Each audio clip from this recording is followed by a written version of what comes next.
welcome back and thank you for staying with us. Joining me on today's show is Mr. Comrade Gabriel Ebiriene Uboki, CEO, Gebu Integrated Limited, and leader Nigeria Comrades Connect. Good evening, Comrade. Good evening, sir. Thank you for joining me. Thank you very much. All right, on to our first story for discussion.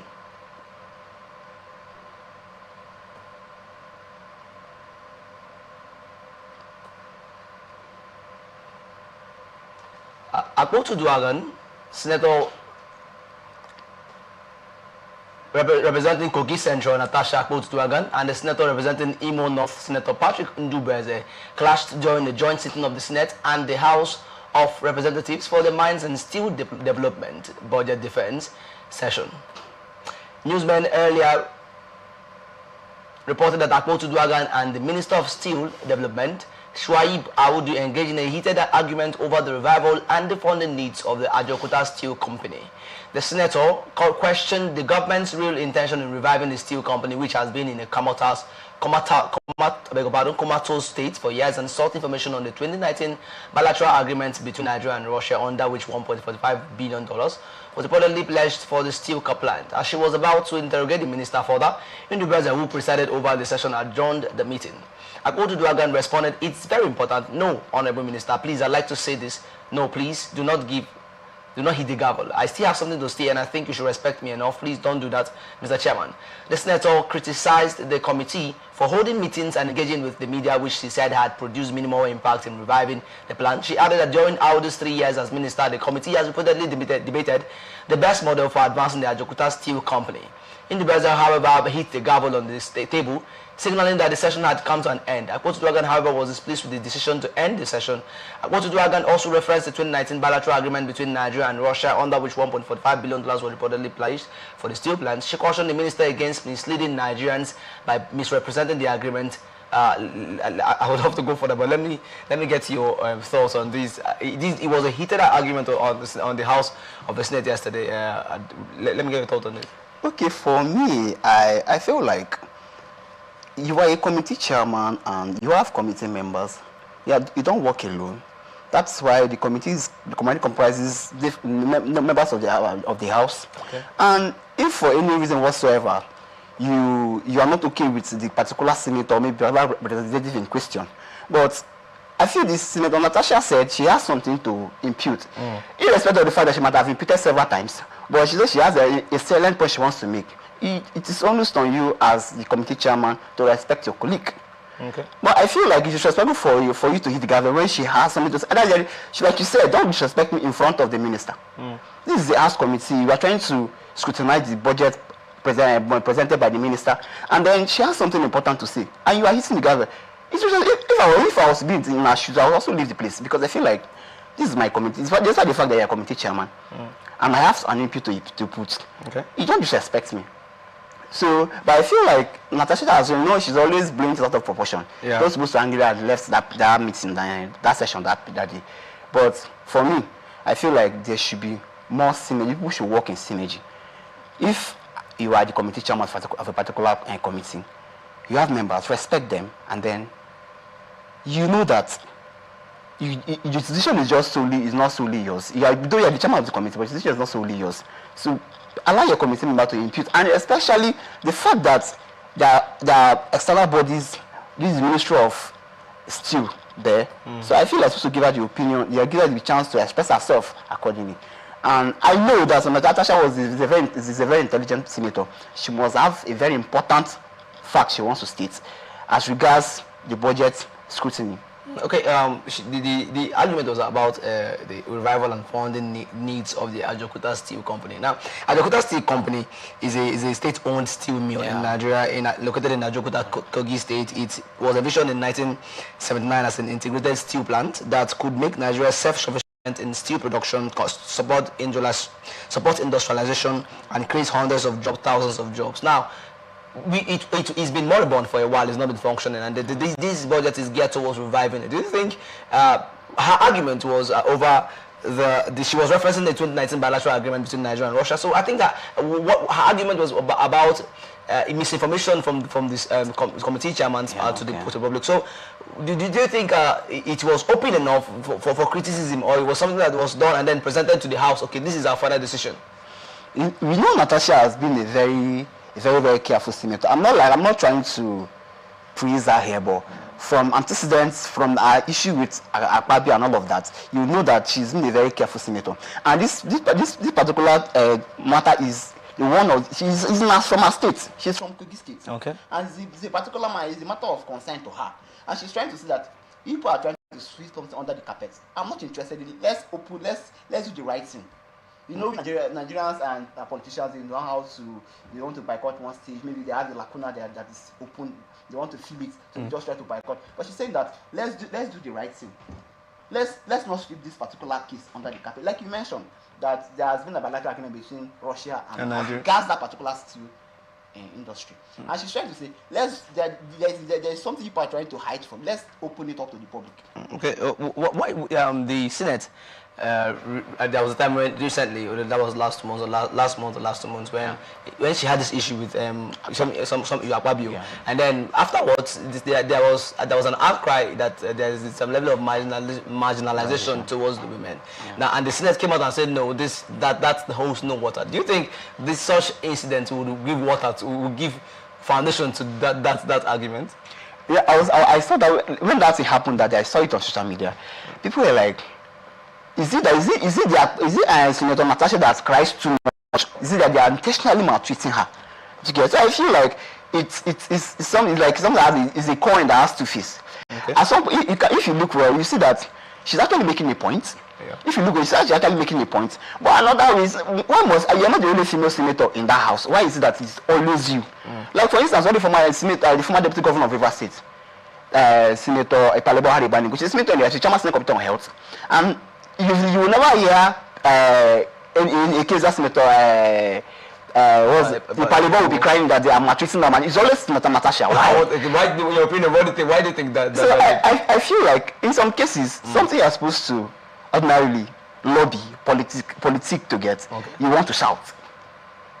On her own part? Yes, Senator Natasha, but she's not the only female senator. We have a senator in the house that is from Rivers that is a woman.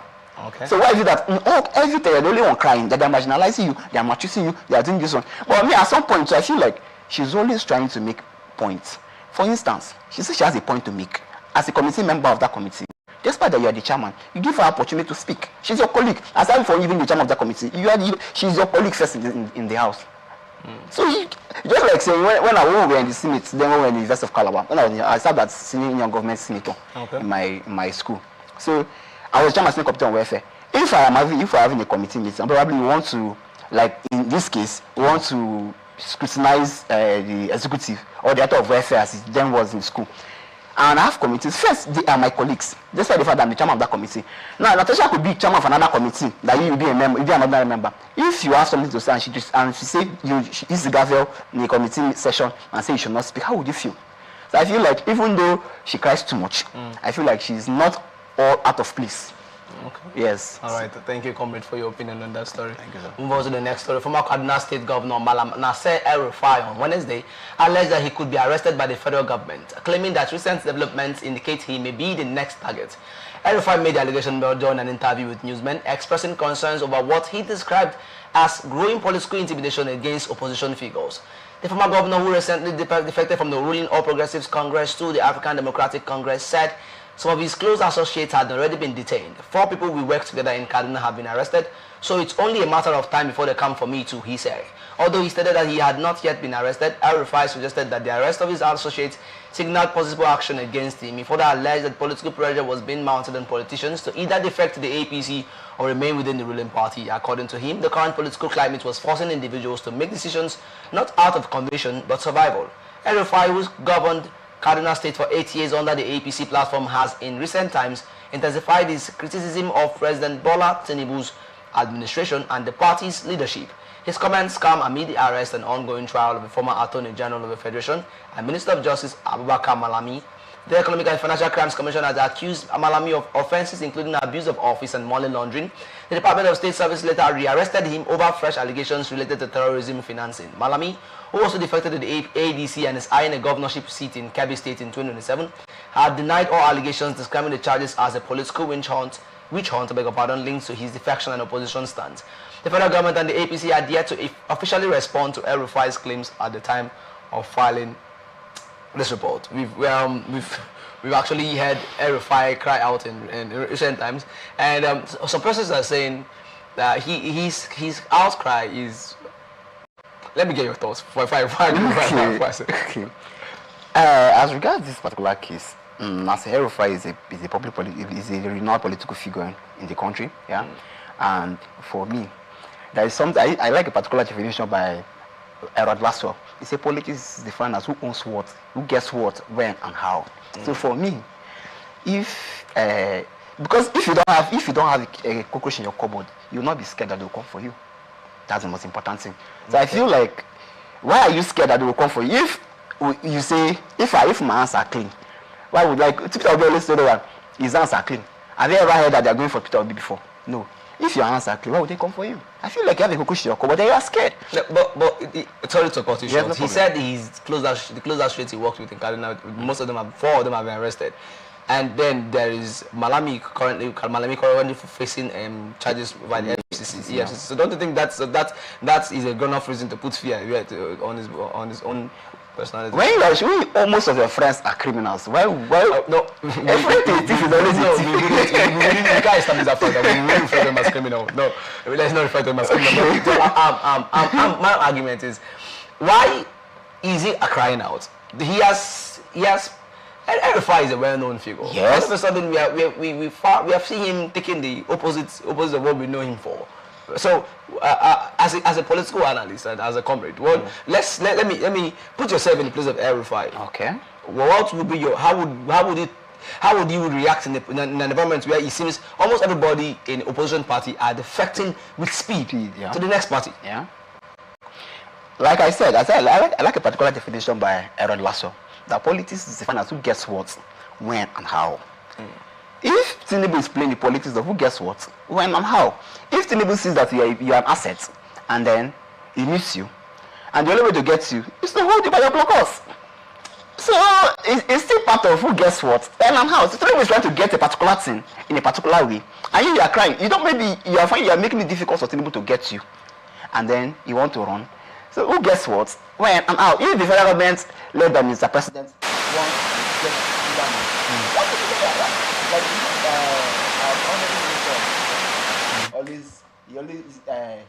he say what was that usual saying that there is one thing that our honorable minister always said. Okay, that's by the way. So if you have a cook in your cupboard, if you have stolen money and you are running, and the federal government wants your service has to help Mr. President return back for 2027, and they are making it difficult for him.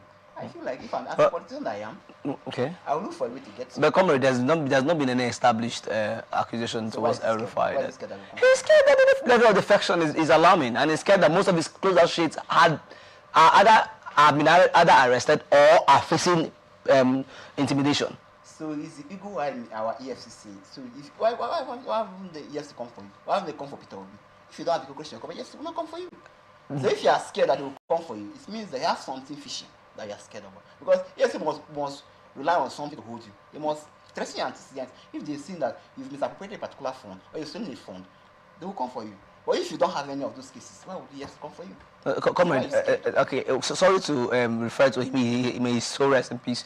Former deputy governor of Bayelsa State, Eru Jakpo, he was a PDP member until his demise, and then you find out that even when the governor Doro Diri defected to APC, he reinstated feuds in there. Now we might not know the pressure he faced. Let me deviate a bit to the level of defections we are currently seeing. Comrade, what you said if the president wants you, come for you. Yes. So what you're saying is when the president beats to come, we are come. And I said to the president, don't forget that we are running a democratic system of government. Exactly. So the defections are not an outcry enough it's not enough reason for him to cry out. If the president before you are moving to a particular party, you will state your interest. If your interest is accommodated within the party, you move.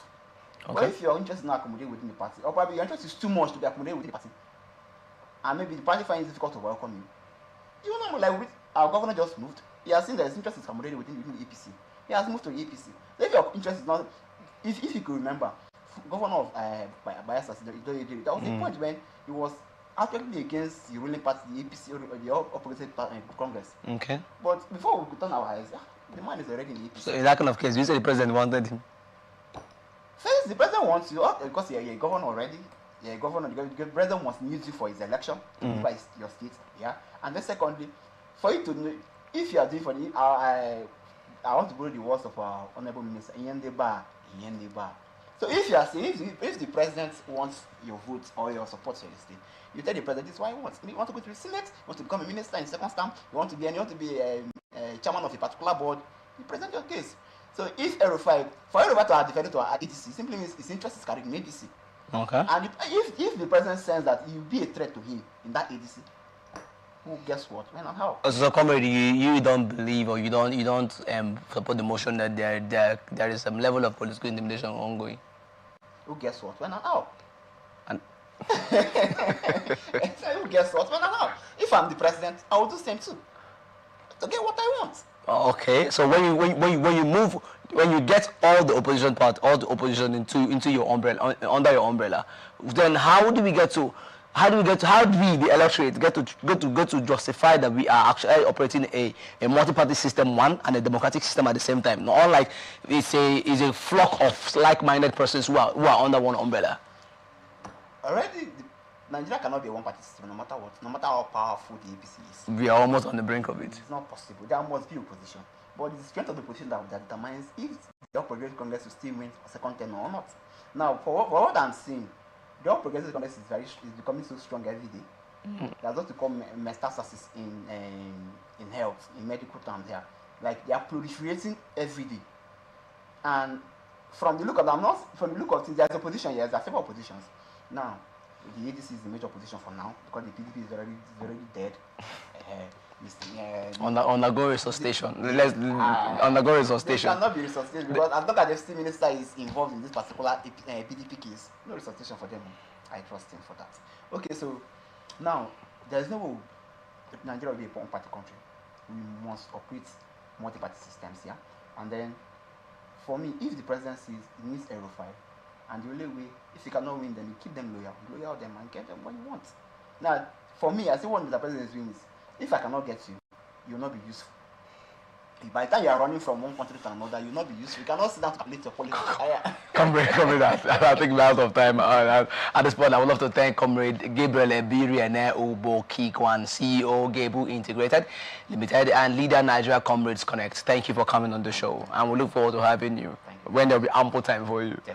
All right, thank you. And this is where we wrap it up on this episode of Atn Politics. We are open for sponsorship of this program, jingles and advert placement, news and events coverage, personality, society, and political interviews, products, service promotion, and commercials. Watch us live on www.atlanticnetwork.tv, on Facebook and YouTube, Atlantic Television Network, on Apple TV channel 205, on Lime's TV platform, IFSL platform, on Apple TV, Niger TV, Iroko TV. Connect with us on Atn Social, subscribe, like, and share Facebook and YouTube, Atlantic Television Network, Instagram and TikTok, Atlantic TV Network 1, and on X at Atlantic TV Net.